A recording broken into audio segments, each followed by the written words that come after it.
Daniel in the lion's den. Darius the Mede decided to divide the kingdom into 120 provinces, and he appointed a high officer to rule over each province. The king also chose Daniel and 2 others as administrators to supervise the high officers and protect the king's interests. Daniel soon proved himself more capable than all the other administrators and high officers.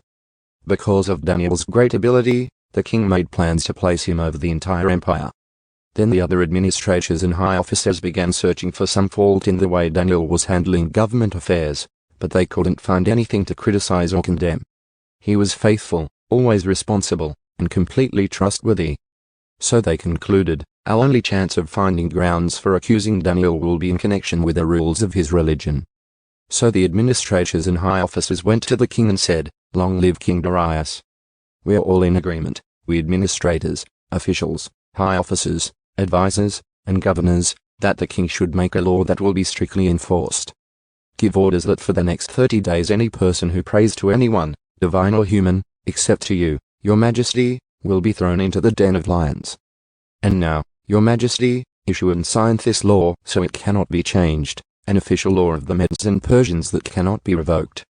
So King Darius signed the law.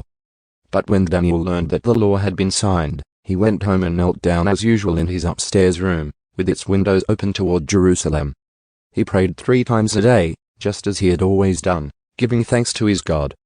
Then the officials went together to Daniel's house and found him praying and asking for God's help. So they went straight to the king and reminded him about his law. "Did you not sign a law that for the next 30 days any person who prays to anyone, divine or human, except to you, your majesty, will be thrown into the den of lions?" "Yes," the king replied. "That decision stands. It is an official law of the Medes and Persians that cannot be revoked." Then they told the king, "That man Daniel, one of the captives from Judah, is ignoring you and your law. He still prays to his God 3 times a day." Hearing this, the king was deeply troubled, and he tried to think of a way to save Daniel. He spent the rest of the day looking for a way to get Daniel out of this predicament. In the evening the men went together to the king and said, "Your majesty, you know that according to the law of the Medes and the Persians, no law that the king signs can be changed." So at last the king gave orders for Daniel to be arrested and thrown into the den of lions. The king said to him, "May your God, whom you serve so faithfully, rescue you." A stone was brought and placed over the mouth of the den. The king sealed the stone with his own royal seal and the seals of his nobles, so that no one could rescue Daniel. Then the king returned to his palace and spent the night fasting. He refused his usual entertainment and couldn't sleep at all that night. Very early the next morning, the king got up and hurried out to the lion's den. When he got there, he called out in anguish, "Daniel, servant of the living God. Was your God, whom you serve so faithfully, able to rescue you from the lions?" Daniel answered, "Long live the king. My God sent his angel to shut the lions' mouths so that they would not hurt me, for I have been found innocent in his sight. And I have not wronged you, your majesty." The king was overjoyed and ordered that Daniel be lifted from the den. Not a scratch was found on him, for he had trusted in his God.